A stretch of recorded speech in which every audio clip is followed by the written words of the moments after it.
Welcome to Day 8 of Christmas Soulergy. I am Marlene Basa, one of the apprentice pastors of Pinnacle Village here in the Philippines.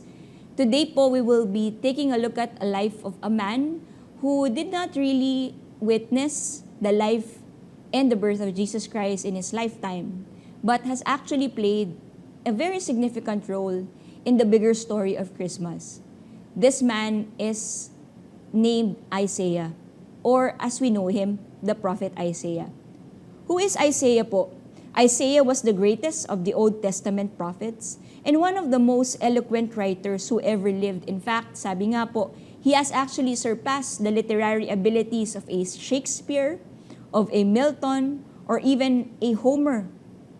His twofold gifts of prophecy is actually foretelling or having prophecies that were actually fulfilled during his time, and foretelling, meaning the prophecies that he gave also fulfilled after his lifetime and even our lifetime. During his time po of Isaiah, both Israel and Judah were rotten from within. The prophecies through him probed earnest examination of Judah's situation and gave a passionate plea for God's people to return to God. In fact, in chapter 1, Isaiah pointed out the sins of Israel. Verses 1 to 4, disloyalty to God. Verses 5 to 8, isolation from God. Verses 12 to 14, more faith in the rituals of their religious system than to God. In short, their worship is hypocritical. Their sacrifices mean nothing to God because of their corrupt hearts. And because of this reality po, God through Isaiah bring forth the judgment po that Israel has to face during that time. They will be facing external oppressions. Yet in the midst of this judgment and oppression, it was also through Isaiah that God promised deliverance, not only from their external oppressors, but even from their spiritual battles and those that oppress them from within. The highlight amongst all of Isaiah's prophecies po was actually the birth and the incarnation of the Messiah, the real hope that is found in Jesus. In fact po, Isaiah is known to be the messianic prophet, and his name, Isaiah, in Hebrew, means God is salvation. As he prophesied for the judgment of Israel, he also prophesied the hope amidst despair, the light amidst darkness. He prophesied the real reason and story of Christmas. Tonight, we will give attention to Isaiah 9:6, one of the messianic prophecies that highlight Jesus being light in darkness and hope amidst despair. Chapter 9 was entitled po, The Hope in the Messiah in the NLT version.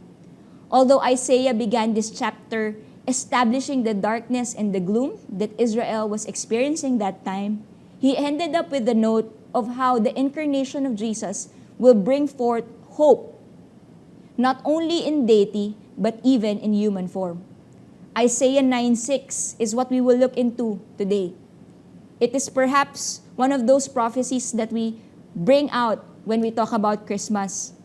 It says in the NIV version, "For to us a child is born, to us a son is given, and the government will be on his shoulders, and he will be called Wonderful Counselor, Mighty God, Everlasting Father, Prince of Peace." Although we will not be taking a look at the names of Jesus and put more of our time there, maybe we can go through it po so that we will understand all the more the hope and the message of hope that Isaiah carried through this prophecy. First part of verse 6 says, "For to us a child is born, to us a son is given," shows that there is deity of Jesus because he is the Son and the only Son of God, which is given to us, yet he is also the child that is born as human form. As we continue on the verse, there are 4 names that were mentioned that describes who Jesus is and will be. He is a wonderful counselor. He knows all things, even those that are unknown to us. The word wonderful po in Hebrew also means secret. And this only goes to show that Jesus being a counselor doesn't only counsel us to the things that are known and seen, but even to those that are unknown to us. He who doesn't need counsel for himself, because he in himself is the greatest and the ultimate counselor. He is the mighty God, God's only Son, his strong hero, as other commentaries would say. And it only goes to show that this God, who is man and God in himself, is always victorious. There is no battle hard for him or difficult for him. He is also the everlasting Father because he both planned and carried out the creation of the universe.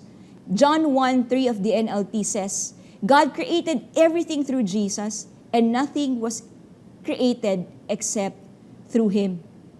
Isaiah ended with this name, the Prince of Peace. Although during this time, Israel needed so much that word peace to be peace among nations because of their external oppression. But here, Isaiah was not only talking about peace among external oppressors, yet Jesus being the peacemaker between God and man. He is the bridge of reconciliation.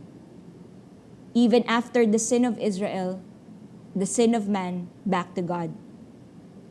When we take a look at this, Jesus was indeed the hope that Israel needed during that time. And maybe you're also in this time of darkness, despair, gloom, and Jesus is what you need, that you may have the hope that doesn't only fix those that are external, but more importantly, the hope that makes us find light even in the midst of darkness. We will see that Isaiah became a vessel of God's hope amidst despair. Isaiah became a vessel of God's light amidst despair. Maybe this is also one question that we have in our hearts today, in this season. How can I become a vessel of God's hope, a vessel of God's light amidst darkness? Wala naman akong gift of prophecy. I may not have been gifted with this kind of gift that Isaiah have. But I like to point us out here. How did Isaiah become a vessel of God's hope amidst despair, of God's light amidst darkness? The answer that I'd like to just highlight tonight is this. He has first found hope in Jesus. He has first witnessed in his own eyes Jesus being a wonderful counselor, Jesus being a mighty God, Jesus being an everlasting Father, Jesus being the Prince of Peace. John 12:41 of the Voice says, Isaiah could say this because he had seen the glory of the Lord with his own eyes and declared his beauty aloud. We may not have the gift of prophecy, but we carry stories of hope. Hope that we ourselves found in Jesus. Hope that we ourselves experience with our own eyes, with our own lives. And that in itself is the reason why we can also be vessels of hope so that others may find hope in Jesus. Although we are not all gifted with prophecy, yet each of us, through grace, also receive different gifts.